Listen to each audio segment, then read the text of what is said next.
ನಮಸ್ಕಾರ. ಮುಖ್ಯಾಂಶಗಳು. ಸಂಸತ್ತಿನ ಕಲಾಪದಲ್ಲಿ ಪ್ರತಿಪಕ್ಷಗಳಿಂದ ರಾಜಕೀಯ ಹಿತಾಸಕ್ತಿಗಾಗಿ ಗದ್ದಲ. ಕೊರೋನಾ ಸಂದಿಗ್ಧತೆ ನಡುವೆಯೂ ಜಿಎಸ್ಟಿ ಸಂಗ್ರಹದಲ್ಲಿ ದಾಖಲೆ. ಪ್ರಧಾನಿ ನರೇಂದ್ರ ಮೋದಿ.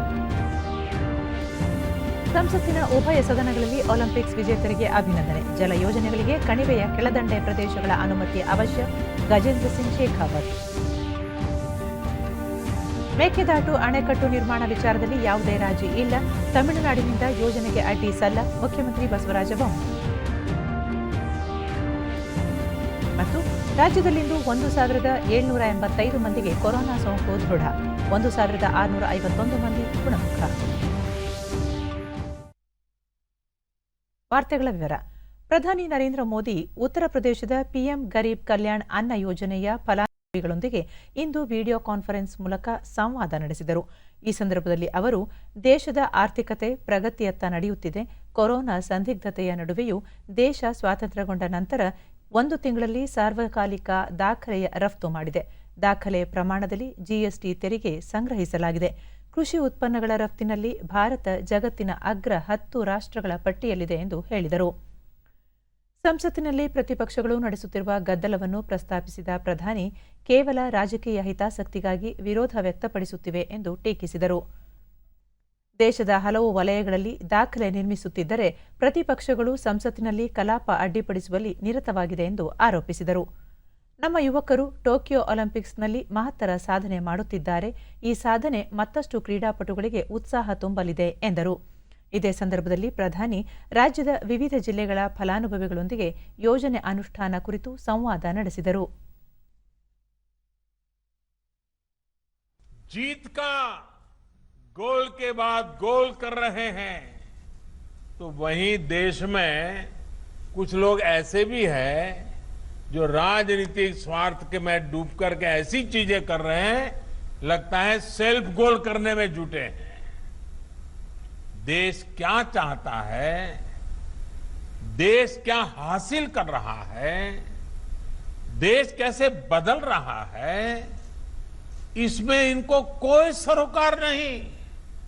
ये लोग अपने स्वार्थ के लिए देश का समय और देश की भावना दोनों को आहत करने में जुटे हैं. भारत की संसद का जन भावनाओं की अभिव्यक्ति के पावन स्थान का ये लोग अपने राजनीतिक स्वार्थ की वजह से निरंतर अपमान कर रहे हैं. आज ही ओलंपिक के मैदान पर देश के युवाओं ने हॉकी के अपने गौरव को फिर से स्थापित करने की तरफ बड़ी छलांग लगाई है. करीब 4 दशक के बाद ये स्वर्णिम पल आई है. जो हॉकी हमारी राष्ट्रीय पहचान रही है, आज हमारे युवाओं ने उस गौरव को पुनः हासिल करने की तरफ बहुत बड़ा देश को. ಸಂಸತ್ತಿನ ಉಭಯ ಸದನಗಳಲ್ಲಿ ಇಂದು ಒಲಿಂಪಿಕ್ಸ್ ಪದಕ ವಿಜೇತರಿಗೆ ಅಭಿನಂದನೆ ಸಲ್ಲಿಸಲಾಯಿತು. ಲೋಕಸಭೆ ಸಮಾವೇಶಗೊಳ್ಳುತ್ತಿದ್ದಂತೆ ಸಭಾಧ್ಯಕ್ಷ ಓಂ ಬಿರ್ಲಾ ಟೋಕಿಯೋ ಒಲಿಂಪಿಕ್ಸ್ನಲ್ಲಿ ಕಂಚಿನ ಪದಕ ಗೆದ್ದಿರುವ ಬಾಕ್ಸಿಂಗ್ ಆಟಗಾರ್ತಿ ಲವ್ಲಿನಾ ಬೋಗೊಹ್ಯಾನ್ ಹಾಗೂ ಪುರುಷರ ಹಾಕಿ ತಂಡವನ್ನು ಪ್ರಶಂಸಿಸಿದರು. ಭಾರತೀಯ ಆಟಗಾರರ ಸಾಧನೆಗೆ ಸದಸ್ಯರು ಮೇಜು ತಟ್ಟಿ ಸಂತಸ ವ್ಯಕ್ತಪಡಿಸಿದರು. लंबी प्रतीक्षा के बाद भारत के लिए कांस्य पदक जीता है. साथ ही सुश्री लवलीना बोरगोहाई ने ओलंपिक खेलों में बॉक्सिंग के महिला वेल्टरवेट वर्ग में कांस्य पदक हासिल किया है. मैं अपनी ओर से सदन की ओर से भारतीय हॉकी टीम और सुश्री लवलीना को इस ऐतिहासिक सफलता के लिए हार्दिक बधाई देता हूं. ನಂತರ ಸಭಾಧ್ಯಕ್ಷರು ಪ್ರಶ್ನೋತ್ತರ ಕಲಾಪವನ್ನು ಕೈಗೆತ್ತಿಕೊಂಡರು. ಈ ಸಂದರ್ಭದಲ್ಲಿ ಜಲಶಕ್ತಿ ಸಚಿವ ಗಜೇಂದ್ರ ಸಿಂಗ್ ಶೇಖಾವತ್ ತಮ್ಮ ಸಚಿವಾಲಯಕ್ಕೆ ಸಂಬಂಧಿಸಿದ ಪ್ರಶ್ನೆಗಳಿಗೆ ಉತ್ತರ ನೀಡಿದರು. बुंदेलखंड क्षेत्र और सूखा एक दूसरे का पर्यायवाची ऐसा बनाए. बुंदेलखंड के 62 लाख लोगों को पेयजल मिल सके, वहाँ 2 लाख हेक्टेयर जमीन की सिंचाई हो सके। which is used for power generation is flowing back ಕರ್ನಾಟಕದ to the river ಸದಸ್ಯ course. ಪ್ರಜ್ವಲ್ ರೇವಣ್ಣ ಮೇಕೆದಾಟು ಅಣೆಕಟ್ಟು ನಿರ್ಮಾಣ ಕುರಿತಂತೆ ತಮಿಳುನಾಡಿನಿಂದ ಕರ್ನಾಟಕ ಅನುಮತಿ ಪಡೆಯುವ ಅಗತ್ಯವಿದೆಯೇ ಎಂದು ಪ್ರಶ್ನಿಸಿದರು. Respecting the tribunal award nor violating Supreme Court judgment, sir. ಈ ಸಂದರ್ಭದಲ್ಲಿ ಉತ್ತರಿಸಿದ ಸಚಿವ ಗಜೇಂದ್ರ ಸಿಂಗ್ ಶೇಖಾವತ್, ಅಂತರರಾಜ್ಯ ನದಿ ಕಣಿವೆ ಪ್ರದೇಶದಲ್ಲಿ ಅಣೆಕಟ್ಟು ನಿರ್ಮಾಣವಾದ ಸಂದರ್ಭದಲ್ಲಿ ಕಣಿವೆಯ ಕೆಳ ಪ್ರದೇಶಗಳ ಅನುಮತಿ ಪಡೆಯುವ ಅಗತ್ಯವಿದೆ ಎಂದರು. ಸಮಗ್ರ ಯೋಜನಾ ವರದಿಗೆ ಕೇಂದ್ರ ಸರ್ಕಾರದಿಂದ ತಾತ್ವಿಕ ಒಪ್ಪಿಗೆ ನೀಡಲಾಗಿದೆ. ಆದರೆ ಕಾವೇರಿ ಕಣಿವೆಯ ಕೆಳ ಹಂತದ ರಾಜ್ಯಗಳ ಸಮ್ಮತಿ ಅಗತ್ಯವಿದೆ ಎಂದು ಸಚಿವರು ಇದೇ ಸಂದರ್ಭದಲ್ಲಿ ತಿಳಿಸಿದರು. ಟಿಪಿಆರ್ಗೆ ಕೇಂದ್ರ ಪರಿಸರ ಮತ್ತು ಅರಣ್ಯ ಸಚಿವಾಲಯ ಅನುಮತಿ ನೀಡಬೇಕಾಗಿದೆ. ಕರ್ನಾಟಕದ ಅರ್ಜಿಯನ್ನು ಪರಿಶೀಲಿಸುವಂತೆ ಪರಿಸರ ಮತ್ತು ಅರಣ್ಯ ಸಚಿವಾಲಯಕ್ಕೆ ಸೂಚಿಸಲಾಗಿದೆ ಎಂದು ಮಾಹಿತಿ ನೀಡಿದರು. डीपीआर के सबमिशन के समय में ये तय किया गया था 80 लाख घरों को कनेक्ट कर दिया. ಗ್ರಾಮೀಣ ಪ್ರದೇಶಗಳಲ್ಲಿ ಸೌಭಾಗ್ಯ ಯೋಜನೆಯಡಿ ಬಡವರ ಮನೆಗಳಿಗೆ ವಿದ್ಯುತ್ ಸಂಪರ್ಕ ಕಲ್ಪಿಸುವ ಕುರಿತ ಪ್ರಶ್ನೆಗೆ ಉತ್ತರಿಸಿದ ಇಂಧನ ಸಚಿವ ಆರ್.ಕೆ. ಸಿಂಗ್, ಗ್ರಾಮೀಣ ಪ್ರದೇಶದ ಎಲ್ಲ ಮನೆಗಳಿಗೂ ವಿದ್ಯುತ್ ಸಂಪರ್ಕ ಕಲ್ಪಿಸಬೇಕೆಂಬ ಉದ್ದೇಶದಿಂದ ಯೋಜನೆ ಕೈಗೆತ್ತಿಕೊಳ್ಳಲಾಗಿದೆ. ಈ ಸಂಬಂಧ ವರದಿ ಸಲ್ಲಿಸುವಂತೆ ರಾಜ್ಯಗಳಿಗೆ ಸೂಚಿಸಲಾಗಿದೆ ಎಂದರು. तो कुल मिलाकर के हम लोग कोई घर नहीं छोड़ने वाले हैं. बिजली की उपलब्धता का जहां तक प्रश्न है, अध्यक्ष महोदय आपको जानकर के ये प्रसन्नता होगी कि 2015 में ग्रामीण क्षेत्रों में अमूमन 12 घंटे बिजली रहती थी.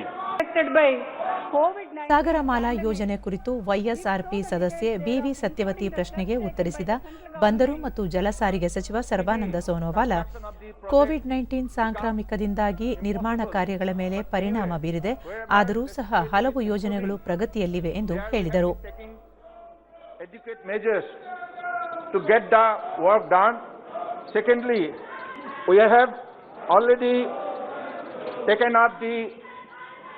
Project to develop the lighthouses under Sagarmala, altogether 65. ಈ ಮಧ್ಯೆ ವಿರೋಧ ಪಕ್ಷ ಸದಸ್ಯರ ಗದ್ದಲ ಹೆಚ್ಚಳಗೊಂಡಾಗ ಲೋಕಸಭಾಧ್ಯಕ್ಷ ಓಂ ಬಿರ್ಲಾ ಪ್ರತಿಭಟನಾ ನಿರತ ಸದಸ್ಯರ ವರ್ತನೆಗೆ ತೀವ್ರ ಆಕ್ಷೇಪ ವ್ಯಕ್ತಪಡಿಸಿದರು. ಸಂಸತ್ತಿನ ಕಲಾಪ ಸುಗಮವಾಗಿ ನಡೆಯದೇ ಇರುವ ಕುರಿತು ಜನರು ಪ್ರಶ್ನಿಸುತ್ತಿದ್ದಾರೆ. ಇದರಿಂದ ಸಾರ್ವಜನಿಕರ ಹಣ ವ್ಯರ್ಥವಾಗುತ್ತಿದೆ. ಸುಗಮ ಕಲಾಪಕ್ಕೆ ಅವಕಾಶ ನೀಡುವುದು ಅಗತ್ಯ ಎಂದರು. ಹಲವು ಬಾರಿ ಮುಂದೂಡಿಕೆಗೊಂಡು ಸಂಜೆ 5 ಗಂಟೆಗೆ ಮರು ಸಮಾವೇಶಗೊಂಡಾಗ ತೆರಿಗೆ ಕಾಯ್ದೆಗಳ ತಿದ್ದುಪಡಿ ವಿಧೇಯಕ 2021 ಸದನದಲ್ಲಿ ಮಂಡಿಸಿದ ನಂತರ ಕಲಾಪವನ್ನು ನಾಳೆಗೆ ಮುಂದೂಡಲಾಯಿತು.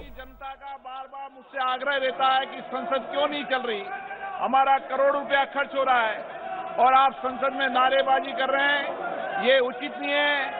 आप माननीय हैं, आप माननीय जैसा व्यवहार करें, अपनी अपनी सीट पर जाके विराजें और प्रश्नकाल को चलने दें. जो है सौभाग्य योजना के अंतर्गत बिजली प्रदान करा के एक बहुत बड़ा ರಾಜ್ಯಸಭೆ ಇಂದು ಸಮಾವೇಶಗೊಳ್ಳುತ್ತಿದ್ದಂತೆ ಉಪಸಭಾಪತಿ ಹರಿವಂಶ್ ಟೋಕಿಯೋ ಒಲಿಂಪಿಕ್ಸ್ನಲ್ಲಿ ಕಂಚಿನ ಪದಕ ಗೆದ್ದ ಭಾರತೀಯ ಕ್ರೀಡಾಪಟುಗಳ ಸಾಧನೆಗೆ ಮೆಚ್ಚುಗೆ ವ್ಯಕ್ತಪಡಿಸಿದರು.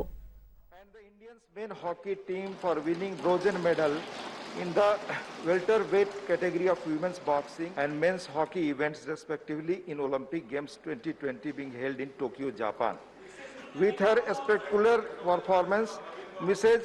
Lolina Borgohain has become the third Indian boxer to win a medal at the Olympics. Clinching a medal at her first Olympics speaks volumes of her hard work and commitment put in by Ms. Borgohain for this. I wish Ms. Lolina Borgohain and the Indian men's hockey team success in their future endeavors and hope that they will continue to bring many more laurels to the country. ನಂತರ ಸಂಸದೀಯ ವ್ಯವಹಾರಗಳ ರಾಜ್ಯ ಸಚಿವ V Muraleedharan ಹಲವು ಸಚಿವಾಲಯಗಳ ಕಾಗದ ಪತ್ರಗಳನ್ನು ಮಂಡಿಸಿದರು. ಡಾಕ್ಟರ್ ಸುಭಾಷ್ ಸರ್ಕಾರ್ G and Dr. Bunjapara Mahendra Bhai ji, I lay on the table of the house the papers listed against their names from serial numbers 1 to 6 in today's revised list of business. ಈ ಮಧ್ಯೆ ಸಚಿವರು ಗೈರು ಇರುವ ಸಂದರ್ಭದಲ್ಲಿ ಕಾಗದ ಪತ್ರಗಳನ್ನು ಏಕೆ ಮಂಡಿಸಲಾಗುತ್ತಿದೆ ಎಂದು ಕಾಂಗ್ರೆಸ್ ಸದಸ್ಯ ಪಿ ಚಿದಂಬರಂ ಆಕ್ಷೇಪ ವ್ಯಕ್ತಪಡಿಸಿದರು. ಇದಕ್ಕೆ ಉತ್ತರಿಸಿದ ಉಪಸಭಾಪತಿ, ಕೋವಿಡ್ ಸಂದಿಗ್ಧತೆಯಲ್ಲಿ ಪೀಠ ಇದಕ್ಕೆ ಅವಕಾಶ ಕಲ್ಪಿಸಿದೆ ಎಂದರು. ನಿನ್ನೆ ಸದನದಲ್ಲಿ ನಡೆದ ಘಟನೆಯನ್ನು ಉಪಸಭಾಪತಿ ವಿವರಿಸಿದರು. ಅಮಾನತುಗೊಂಡ ಟಿಎಂಸಿ ಸದಸ್ಯರೊಂದಿಗೆ ನಡೆದ ಘಟನೆಯಲ್ಲಿ ಸಂಸದೀಯ ಭದ್ರತಾ ಸಿಬ್ಬಂದಿಯೊಬ್ಬರು ಗಾಯಗೊಂಡಿದ್ದು ಇದು ಅತ್ಯಂತ ಖಂಡನಾರ್ಹ ಘಟನೆ ಎಂದು ಹೇಳಿದರು. ಅಲ್ಲದೆ ಮಹಿಳಾ ಅಧಿಕಾರಿ ದೂರು ದಾಖಲಿಸಿದ್ದು ಅದನ್ನು ಸಭಾಪತಿ ವೆಂಕಯ್ಯ ನಾಯ್ಡು ಪರಿಶೀಲಿಸುತ್ತಿದ್ದಾರೆ ಎಂದರು. ಈ ಹಂತದಲ್ಲಿ ತಮ್ಮ ಸಹೋದ್ಯೋಗಿಗಳ ಪರವಾಗಿ ಮಧ್ಯಪ್ರವೇಶಿಸಿದ ಟಿಎಂಸಿ ಸದಸ್ಯ ಸುಖೇಂದು ಶೇಖರ್ ರಾಯ್ ಸದಸ್ಯ ತಮ್ಮ ಕೈಚೀಲವನ್ನು ತೆಗೆದುಕೊಳ್ಳಲು ಮುಂದಾದಾಗ ಭದ್ರತಾ ಸಿಬ್ಬಂದಿ ಅವಕಾಶ ನೀಡಲಿಲ್ಲ. ಆಗ ಮಾತಿನ ಚಕಮಕಿ ನಡೆದಿದ್ದು ಇದೊಂದು ಆಕಸ್ಮಿಕ ಘಟನೆ ಎಂದು ಸಮರ್ಥಿಸಿಕೊಂಡರು. ಸಭಾನಾಯಕ ಪಿಯೂಷ್ ಗೋಯಲ್ ಅಮಾನತುಗೊಂಡ ಸದಸ್ಯರು ಸದನಕ್ಕೆ ಮರಳುವಂತಿಲ್ಲ, ಹೀಗಿರುವಾಗ ಟಿಎಂಸಿ ಸದಸ್ಯರನ್ನು ಭದ್ರತಾ ಸಿಬ್ಬಂದಿ ತಡೆದರು ಎಂದು ಹೇಳುವುದು ಸರಿಯಲ್ಲ ಎಂದು ಆಕ್ಷೇಪಿಸಿದರು. ಪ್ರತಿಪಕ್ಷ ನಾಯಕ ಮಲ್ಲಿಕಾರ್ಜುನ ಖರ್ಗೆ ಟಿಎಂಸಿ ಸದಸ್ಯರು ಪ್ರಜಾತಂತ್ರ ವಿರೋಧಿ ನಡವಳಿಕೆ ತೋರಿಲ್ಲ ಎಂದು ಹೇಳಿದರು. ಈ ಸಂದರ್ಭದಲ್ಲಿ ಗದ್ದಲ ತಾರಕಕ್ಕೇರಿದಾಗ ಕಲಾಪವನ್ನು 3 ಬಾರಿ ಮುಂದೂಡಲಾಯಿತು. ಬಳಿಕ 2 ಗಂಟೆಗೆ ಮರು ಸಮಾವೇಶಗೊಂಡಾಗ ಪರಿಶಿಷ್ಟ ವರ್ಗ ತಿದ್ದುಪಡಿ ವಿಧೇಯಕವನ್ನು ಮಂಡಿಸಲಾಯಿತು. ವಿಧೇಯಕ ಕುರಿತು ಎಐಎಡಿಎಂಕೆ ಸದಸ್ಯ ತಂಬಿದೊರೈ ಮಾತನಾಡಿ, ತಮಿಳುನಾಡು ಶಿಫಾರಸು ಮಾಡಿರುವ ಜಾತಿಗಳನ್ನು ಪರಿಶಿಷ್ಟ ವರ್ಗಗಳ ಪಟ್ಟಿಗೆ ಸೇರ್ಪಡೆಗೊಳಿಸಬೇಕು ಎಂದು ಒತ್ತಾಯಿಸಿದರು.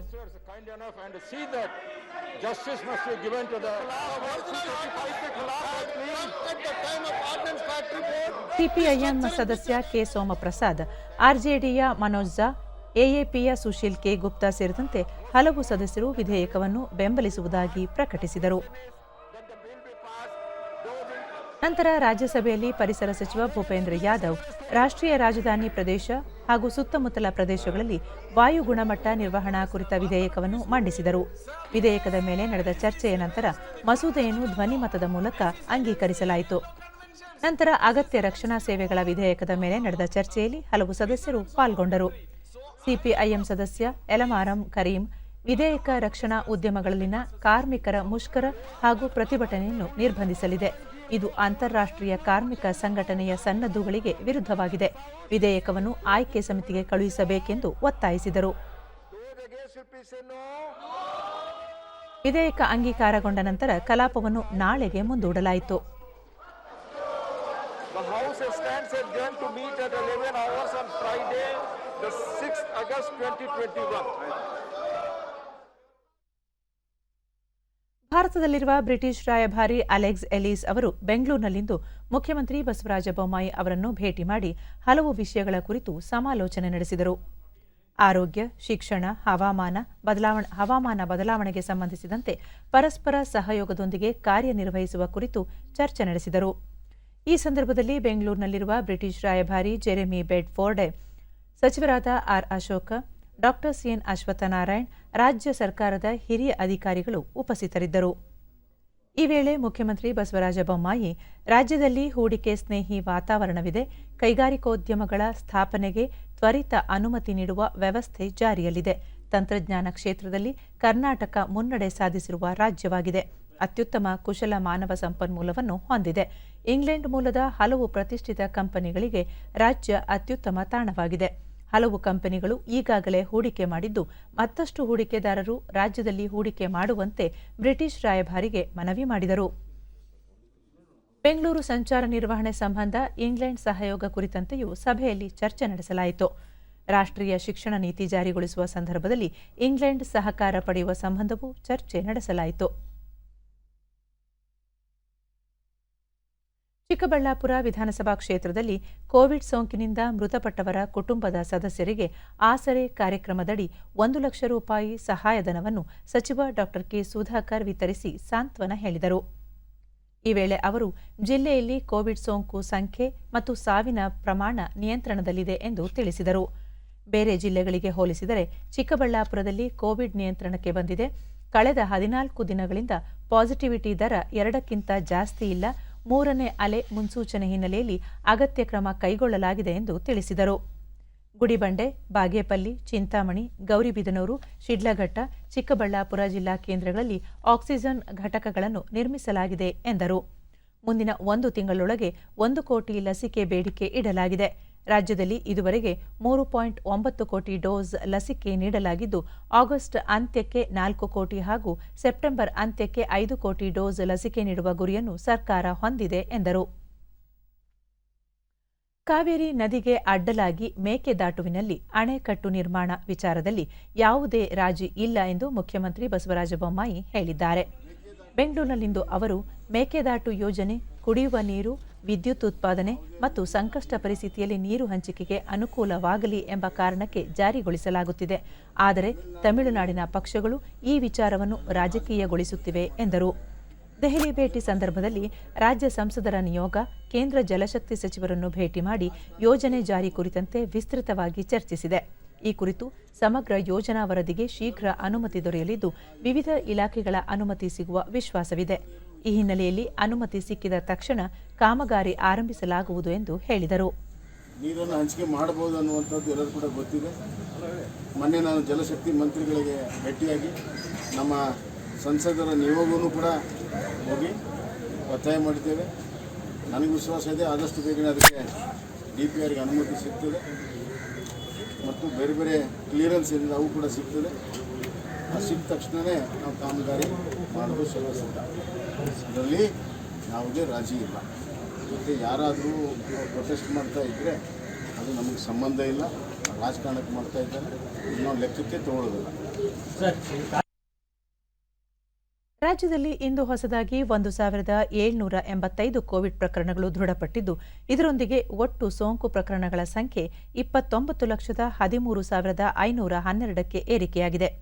1,651 ಮಂದಿ ಆಸ್ಪತ್ರೆಯಿಂದ ಬಿಡುಗಡೆಯಾಗಿದ್ದು, ಇದುವರೆಗೂ ಗುಣಮುಖರಾದವರ ಒಟ್ಟು ಸಂಖ್ಯೆ 28,52,368ಕ್ಕೆ ತಲುಪಿದೆ. ಇಂದು 25 ಮಂದಿ ಸಾವನ್ನಪ್ಪಿದ್ದು, ಮೃತಪಟ್ಟವರ ಸಂಖ್ಯೆ 36,705ಕ್ಕೆ ಏರಿಕೆಯಾಗಿದೆ. ಸದ್ಯ ರಾಜ್ಯದಲ್ಲಿ 24,414 ಸಕ್ರಿಯ ಪ್ರಕರಣಗಳಿವೆ ಎಂದು ಆರೋಗ್ಯ ಮತ್ತು ಕುಟುಂಬ ಕಲ್ಯಾಣ ಇಲಾಖೆ ತಿಳಿಸಿದೆ. ಬೆಂಗಳೂರಿನಲ್ಲಿ 414 ಮಂದಿಗೆ ಸೋಂಕು ತಗುಲಿದ್ದು, ಒಟ್ಟು ಸೋಂಕು ಪ್ರಕರಣಗಳ ಸಂಖ್ಯೆ 12,29,340ಕ್ಕೆ ಏರಿಕೆಯಾಗಿದೆ. 554 ಮಂದಿ ಆಸ್ಪತ್ರೆಯಿಂದ ಬಿಡುಗಡೆಯಾಗಿದ್ದು, ಇದುವರೆಗೂ ಒಟ್ಟು 12,04,878 ಮಂದಿ ಗುಣಮುಖರಾಗಿದ್ದಾರೆ. ಸದ್ಯ 8,560 ಸಕ್ರಿಯ ಪ್ರಕರಣಗಳಿವೆ. ಬೆಂಗಳೂರಿನಲ್ಲಿ 5 ಮಂದಿ ಮೃತಪಟ್ಟಿದ್ದು, ಇದುವರೆಗೂ ಒಟ್ಟು 15,901 ಮಂದಿ ಸಾವನ್ನಪ್ಪಿದ್ದಾರೆ. ಯಾದಗಿರಿ ಜಿಲ್ಲೆಯಲ್ಲಿ ಇಂದು ಯಾವುದೇ ಸೋಂಕು ಪ್ರಕರಣಗಳು ಪತ್ತೆಯಾಗಿಲ್ಲ. ರಾಜ್ಯದ ವಿವಿಧ ಜಿಲ್ಲೆಗಳಲ್ಲಿ ದಾಖಲಾಗಿರುವ ಸೋಂಕು ಪ್ರಕರಣಗಳ ಸಂಖ್ಯೆ ಈ ರೀತಿ ಇದೆ.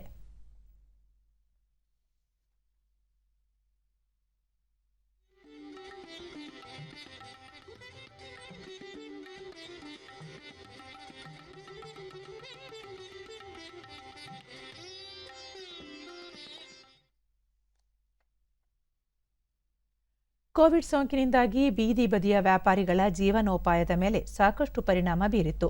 ಇಂತಹ ಸಂಕಷ್ಟದಲ್ಲಿ ವ್ಯಾಪಾರವನ್ನು ಪುನರಾರಂಭಿಸಲು ಪ್ರಧಾನಮಂತ್ರಿ ಸ್ವನಿಧಿ ಯೋಜನೆ ಸಹಕಾರಿಯಾಗಿದೆ. ಈ ಯೋಜನೆಯಡಿ 10,000 ರೂಪಾಯಿ ಸಾಲ ಸೌಲಭ್ಯ ನೀಡಲಾಗುತ್ತಿದೆ.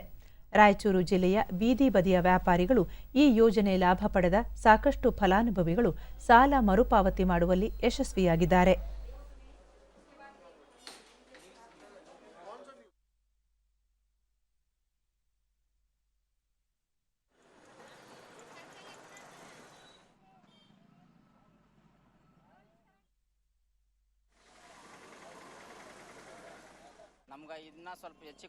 ಪಿಡಿ ನ್ಯೂಸ್ನೊಂದಿಗೆ ಫಲಾನುಭವಿ ಈರೇಶ್, ಪಿಎಂ ಸ್ವನಿಧಿಯಿಂದ ಸಾಲ ಪಡೆದು ವ್ಯಾಪಾರ ಪುನಃ ಆರಂಭಿಸಲು ಸಹಕಾರಿಯಾಗಿದೆ. 6 ತಿಂಗಳಿನಲ್ಲಿಯೇ ಸಾಲ ಮರುಪಾವತಿ ಮಾಡಿದ್ದು, ಸಣ್ಣ ವ್ಯಾಪಾರಿಗಳಿಗೆ ಈ ಯೋಜನೆಯಿಂದ ಸಾಕಷ್ಟು ಅನುಕೂಲವಾಗಿದೆ ಎಂದರು. ಹೃದಯಪೂರ್ವಕ ವಂದನೆಗಳು. ಇನ್ನೂ ಮಾಡು, ನಮ್ಗೆ ಇನ್ನೂ ಒಂದು 20,000 ಸಾಕು ಸರ್. 20,000 ಮಾಡಿದ್ರೆ ಮತ್ತೆ ನಾವು ಇನ್ನೂ ಸ್ವಲ್ಪ ಅಭಿವೃದ್ಧಿ ಮಾಡಿಕೊಂಡು ಮತ್ತೆ ಅದನ್ನು ಅದೇ ಥರ ಮುಡಿಸ್ತೀವಿ ಅಂತ ಈ ಚಾನಲ್ ಮೂಲಕ ಹೇಳ್ತೀವಿ ಸರ್.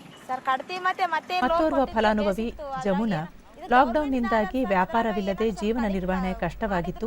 ಪಿಎಂ ಸ್ವನಿಧಿಯಿಂದ ಸಾಲ ಪಡೆದು ವ್ಯಾಪಾರ ಆರಂಭಿಸಿದ್ದು, ಈಗಾಗಲೇ ಹಲವು ಕಂತುಗಳ ಸಾಲ ಮರುಪಾವತಿ ಮಾಡಿದ್ದೇವೆ. ಮುಂದಿನ ದಿನಗಳಲ್ಲಿ ಸಂಪೂರ್ಣ ಸಾಲ ಪಾವತಿ ಮಾಡುವುದಾಗಿ ತಿಳಿಸಿದರು. ಒಂದು ಆಪಲ್ ಪೆಟ್ಟಿ ತಗೋಬೇಕಂದ್ರೆ ಅದು 3,000 3,500 ಸರ್. ಅದು ಅದ್ರಾಗೆ ಹೋತಪ್ಪ, ರೊಕ್ಕ ಬಂದಿದ್ ರೊಕ್ಕ ಅದ್ರಾಗೆ ಹೋತಾವ ಸರ್. ನಮ್ಗೆ ಏನು ಲಾಭ ಇಲ್ಲ, ಅನುಕೂಲ ಆಗ್ಯದ. ಮತ್ತೆ ಇನ್ನ ಹೆಚ್ಚು ಲೋನ್ ಕೊಟ್ರೆ ಇನ್ನ ಬೇಸಿತ್ತು. ಇಲ್ಲಿ ಇನ್ನೋರ್ವ ಫಲಾನುಭವಿ ಲಕ್ಷ್ಮಮ್ಮ, ಈ ಯೋಜನೆಯಿಂದ ವ್ಯಾಪಾರ ಮತ್ತೆ ಪ್ರಾರಂಭಿಸಲು ಆರ್ಥಿಕ ಸಹಾಯ ಮಾಡಿದಂತಾಗಿದೆ. ಹೆಚ್ಚುವರಿ ಸಾಲ ನೀಡಿದರೆ ವ್ಯಾಪಾರ ಮಾಡಲು ಅನುಕೂಲವಾಗಲಿದೆ ಎಂದರು.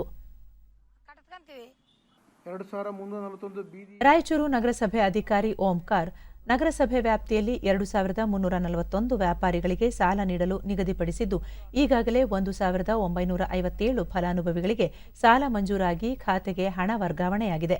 ನಗರಸಭೆ ಅಧಿಕಾರಿಗಳು ಮತ್ತು ಬ್ಯಾಂಕ್ ಸಿಬ್ಬಂದಿಗಳ ಸಹಕಾರದಿಂದ ಈ ಗುರಿ ಸಾಧಿಸಲು ಸಾಧ್ಯವಾಗಿದೆ ಎಂದರು.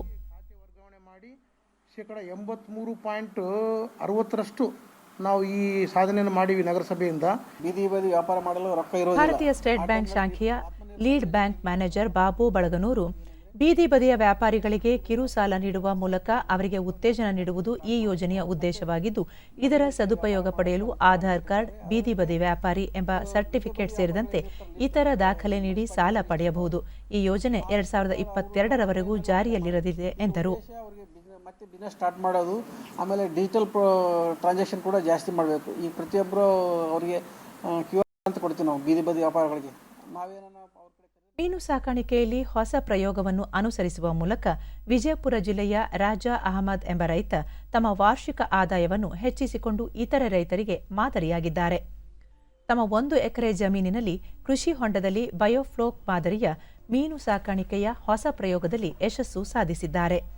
ಪ್ರಧಾನಮಂತ್ರಿ ಮತ್ಸ್ಯ ಸಂಪದ ಯೋಜನೆಯಡಿ ಮೀನುಗಾರಿಕೆ ಇಲಾಖೆಯಿಂದ 3 ಲಕ್ಷ ರೂಪಾಯಿ ಸಹಾಯಧನ ಪಡೆದು ಮೀನು ಸಾಕಾಣಿಕೆಗೆ ಬೇಕಾದ 15,000 ಲೀಟರ್ ಸಾಮರ್ಥ್ಯದ 2 ನೀರಿನ ಟ್ಯಾಂಕ್ಗಳನ್ನು ನಿರ್ಮಿಸಿ ಅದರಲ್ಲಿ ಫಂಗೇಸಿಯಸ್, ತಿಲಾಪಿಯಾ, ಸಿಂಗಿ, ಮಾರೆಲ್, ಕಾಮನ್ ಕಾರ್ಪ್ ಮತ್ತು ಅಮೂರ್ ಕಾಮನ್ ಕಾರ್ಪ್ ಸೇರಿದಂತೆ ವಿವಿಧ ತಳಿಯ ಮೀನು ಸಾಕಾಣಿಕೆಯಲ್ಲಿ ತೊಡಗಿಕೊಂಡಿದ್ದಾರೆ.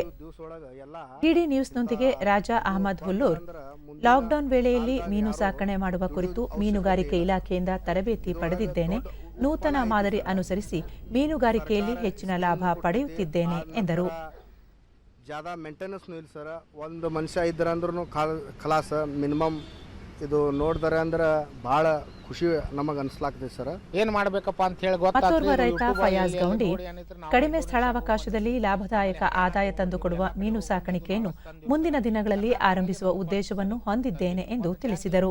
ಎಲ್ಲ ಫೀಡ್ ಗೀಡ್ ಎಲ್ಲ ತೆಗೆದ್ರು 40 ರಿಂದ 50 ಸಾವಿರ ರೂಪಾಯಿ ಉಳಿತಾವ್ರಿ 8 ತಿಂಗಳಾಗ. ಪ್ರಧಾನಮಂತ್ರಿ ಮತ್ಸ್ಯ ಸಂಪದ ಯೋಜನೆ ಅಂತೇಳಿ ಮೀನುಗಾರಿಕೆ ಇಲಾಖೆ ಉಪನಿರ್ದೇಶಕ ಶ್ರೀಶೈಲ ಗಂಗನಹಳ್ಳಿ ಮೀನುಗಾರಿಕೆ ರೈತರಿಗೆ ಹೆಚ್ಚಿನ ಲಾಭ ತಂದುಕೊಡಲಿದೆ.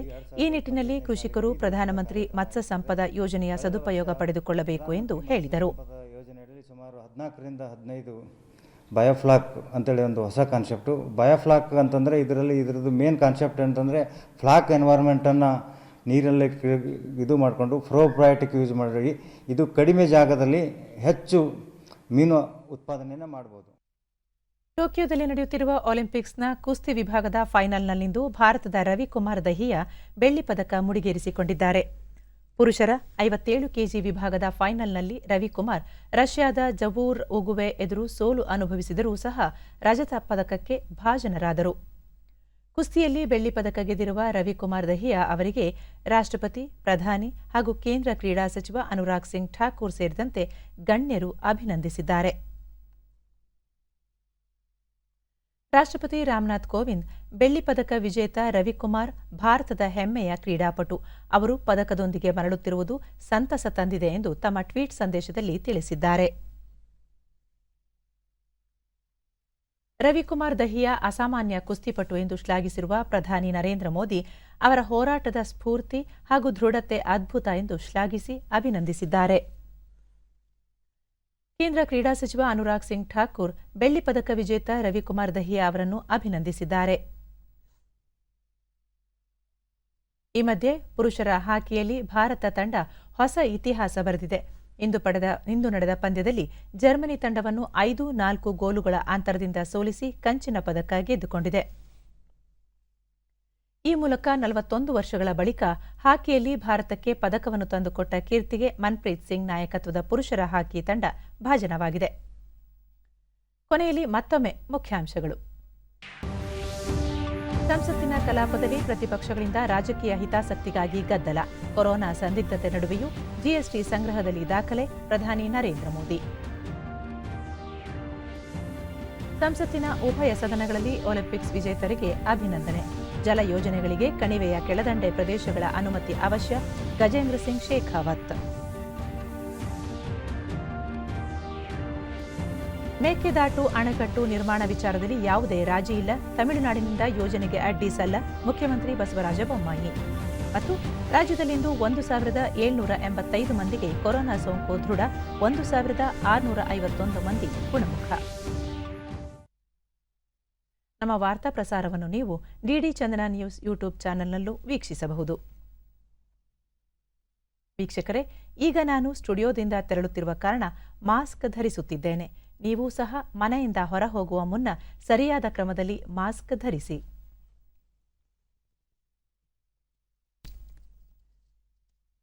ವ್ಯಕ್ತಿಗತ ಅಂತರ ಕಾಪಾಡಿಕೊಳ್ಳುವುದರೊಂದಿಗೆ ನೀವು ಸುರಕ್ಷಿತವಾಗಿರಿ, ನಿಮ್ಮವರನ್ನು ಸುರಕ್ಷಿತವಾಗಿರಿಸಿ. ನೈರ್ಮಲ್ಯಕ್ಕೆ ಆದ್ಯತೆ ನೀಡುವುದರ ಜೊತೆಗೆ ಸೋಂಕು ತಡೆಗೆ ಕೋವಿಡ್-19 ಲಸಿಕೆ ಪಡೆಯುವುದು ಅಗತ್ಯ. ಇಲ್ಲಿಗೆ ಇಂದಿನ ವಾರ್ತಾ ಪ್ರಸಾರ ಮುಕ್ತಾಯವಾಯಿತು. ಸತ್ಯ, ಸಮರ್ಥ, ಸಂಪೂರ್ಣ ಸುದ್ದಿಗಾಗಿ ವೀಕ್ಷಿಸಿ ಚಂದನ ವಾರ್ತೆ. ನಮ್ಮ ಮುಂದಿನ ವಾರ್ತಾ ಪ್ರಸಾರ ನಾಳೆ ಬೆಳಿಗ್ಗೆ 7:30ಕ್ಕೆ. ನಮಸ್ಕಾರ.